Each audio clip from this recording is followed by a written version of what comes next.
Fallout is pretty hard to divorce from its modern vision now, a cynical icon turned into a piece of merchandise and a mascot that likely doesn't quite understand its own themes and aesthetics, but the original set a standard.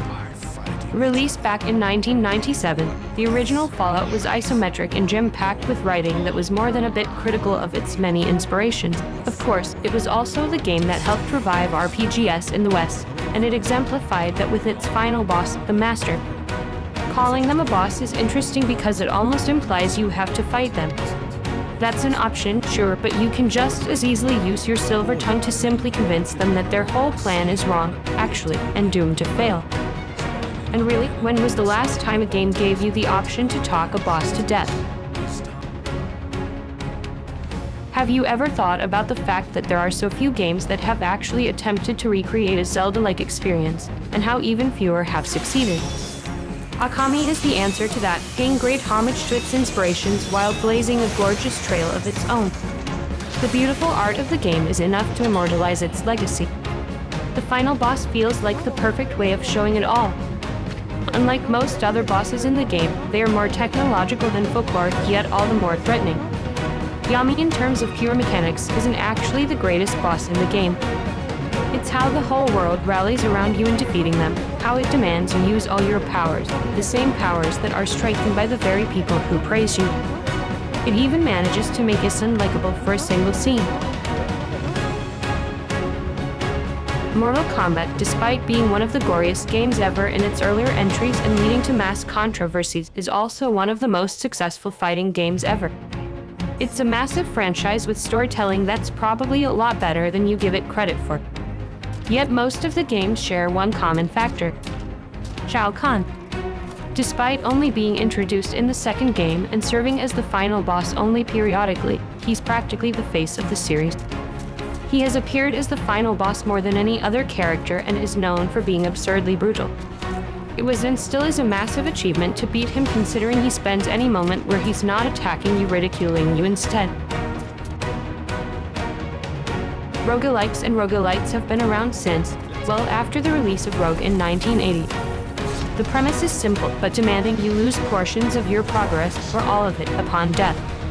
It's a genre that's given birth to plenty of difficult games, but Supergiant wove the genre into an incredible storytelling tool. Hades has plenty to love, from the two attractive gods to the seemingly endless dialogue. No game like this is complete without some good bosses to test your build and skills, and fighting actual Hades at the end feels great. Sometimes he'll fall to your abilities with ease, other times he'll have you thrown back down the sticks. He's always a welcome challenge. Metroid is a funny franchise, having begun back in 1986, yet some of its side-scrolling entries are soft reboots and remakes of the very first game. It's a testament to a strong foundation, but also the endless allure of the open-ended nature of the games. With most of the games sharing so much, one then must acknowledge that the final boss is typically the same too: Mother Brain.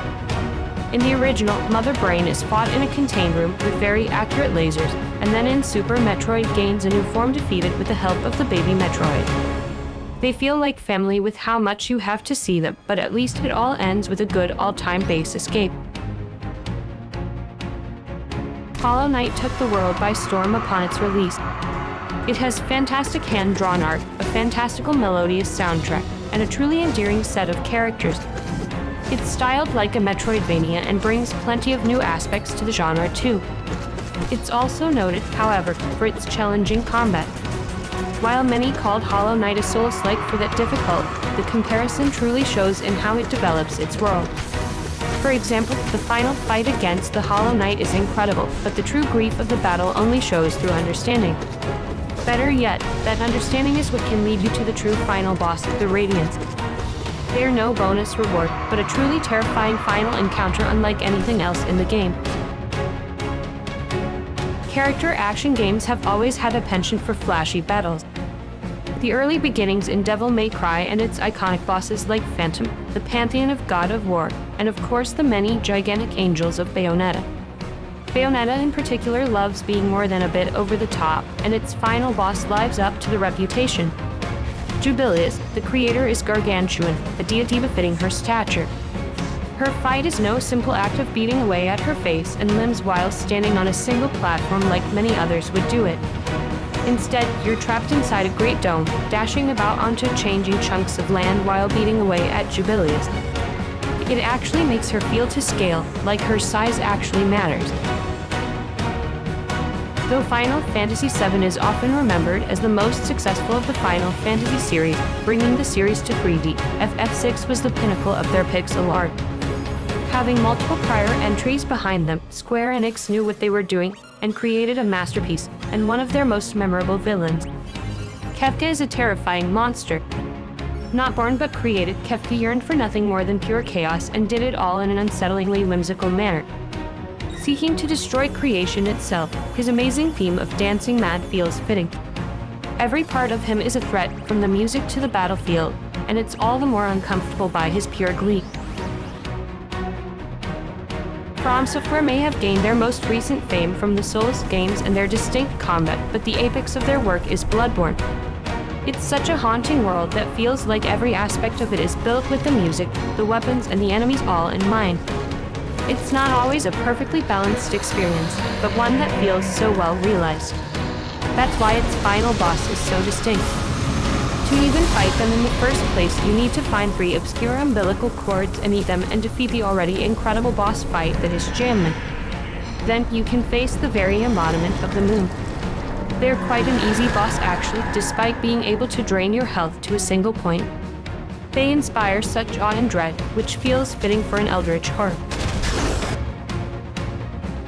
The Legend of Zelda laid the foundations for so many of the great aspects in gaming and even revolutionized them again with Breath of the Wild.